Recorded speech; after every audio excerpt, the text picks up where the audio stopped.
Hello, welcome to MTG Pro Tutor. I'm Sean Penard, your host, and today we're going to open this M15 booster pack and evaluate the cards inside. This month I've been drafting every day, either a real draft or a practice draft, so I hope to bring that experience to you as I evaluate these cards. So, here we go. The first thing I do when I open up a pack is take out the marketing card and the land, set those aside, and then I always look at the rare first. Okay, Genesis Hydra.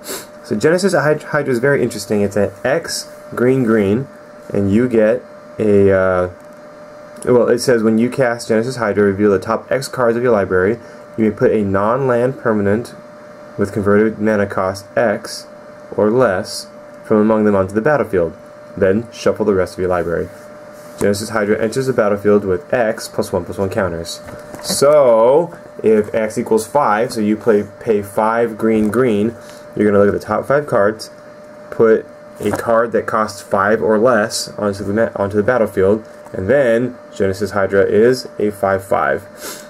So that's when I think Genesis Hydra is probably the best, is if you can get X to be 5. Now, getting a 5/5 for 7 mana isn't particularly exciting. However, getting a 5/5 for 7 mana and whatever else he brings into the board, that is pretty exciting. You can get, you know, another creature, and if you build your deck right, you can get something very relevant for 5 mana or less. Maybe something that has a good enter the battlefield ability, or you know, just another big creature. So it is good. It is good. Obviously, the more mana you have, the better it gets. So my suggestion, my thoughts, what I would do with this guy is ramp. Obviously, you know, you take Genesis Hydra, and then you want to look for some Land of War Elves and other ways to ramp up, so you can get to 5. You can get to X equals 5 as quickly as possible. That's what I would suggest. So he's great in you know, when you draw him later on, like late game. You have a late game, you have him when you have a bunch of mana. You can just dump into him. He's really big. You get to search your library to get something else that's really big. So that's cool. So far, I would first pick Genesis Hydra.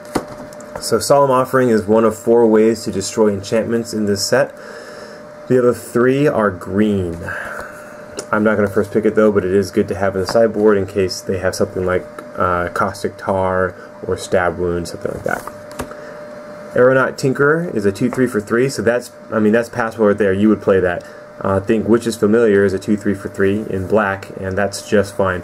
So the fact that this guy gets flying in addition to being a 2/3, as long as you have an artifact, that's gravy. That's extra. That's good. So he's good. He's great to have in any blue deck. Crowd's Favor is the red combat trick. For 1 red, you can give a creature +1 and first strike. So hopefully killing whoever's blocking it, so that's nice. Or, you know, whoever it's blocking. Sungrace Pegasus, this is a good 2-drop for white. It's you know, has flying and lifelink, so it has a bit of evasion, can pretty much block anything, and will get you a few points of life here and there, so that's great. Combos well with the Johnny's Pridemate. Naturalize, one of the other 4 ways to destroy enchantments in this set, excuse me. Child of Night, 2/1 lifelink for black. That's pretty good. I like Child of Night. It's a really good 2-drop for black. Elvish Mystic, Speak of the Devil. Sadly, he will probably not wheel. Elvish Mystic is the best green common in M15.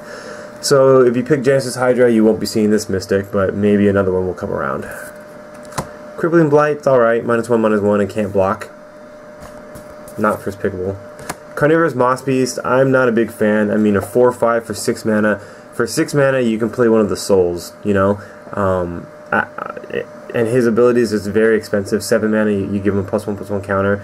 I guess that's nice because in the late game you can, you know, mana dump into him. But I mean, if I'm gonna have a mana dump, I'd rather have something cheaper that I can activate multiple times, like Dauntless River Marshal or any of those other guys that you can just dump mana into. So I'm not a big fan of Carnivorous Moss Beast. I've never included him in a deck.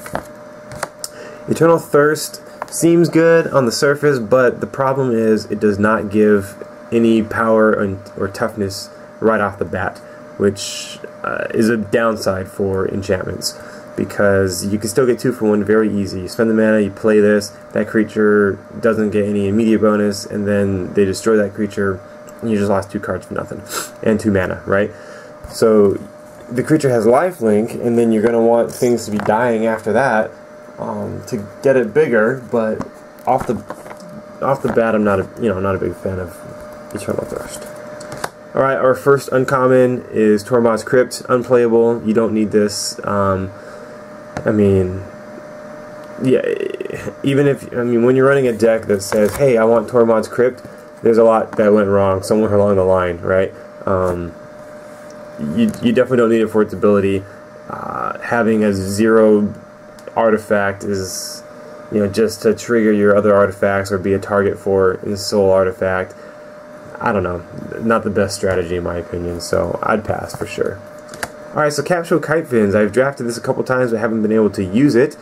It's a 3/3 flying for 6 mana, excuse me, so that's kind of like, what? That's not very good. 6 mana for a 3/3 flyer. But whenever it or another creature enters the battlefield, tap target creature and opponent controls.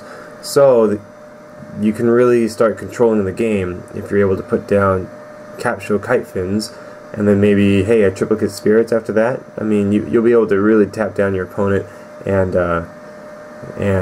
swing in for the win. So that's where that's coming from. Is that worth 6 mana? I mean, that's pretty controlled. That's pretty game changing. If you're able to play multiple creatures in a turn after you play Capsule Kite Fins, you can really swing in for victory. So that's a pretty big deal. Like I said, I have drafted it. I just haven't been able to play with it, so I'm not sure how it holds up. And finally, we have Courage, where target player gains 2 life for each creature on the battlefield. Not creature you control, creature on the battlefield. So yours, your opponent's. This would be great in a multiplayer game, right? But yeah, I'm not going to first pick this card, and I probably won't main deck this card either. Cards that just give you life tend to be less relevant. I tend to stay away from them just because I want something that affects the board a little bit more. Something that does more than just give me life. Alright, so I think for me, the top picks would be Capsule Kite Fins and obviously our Genesis Hydra. I would go with Genesis Hydra in this pack. If this wasn't here, I would go probably with the Capsule Kite Fins and then see if there's a way that I can get a bunch of nice cheap creatures in, maybe through tokens, things like that. So here you go. Genesis Hydra is my pick. Let me know what you think. What would you pick? Thank you so much for watching this video. You're awesome for taking the time to do so. I'm Sean Penrod, and we'll see you in the next pack.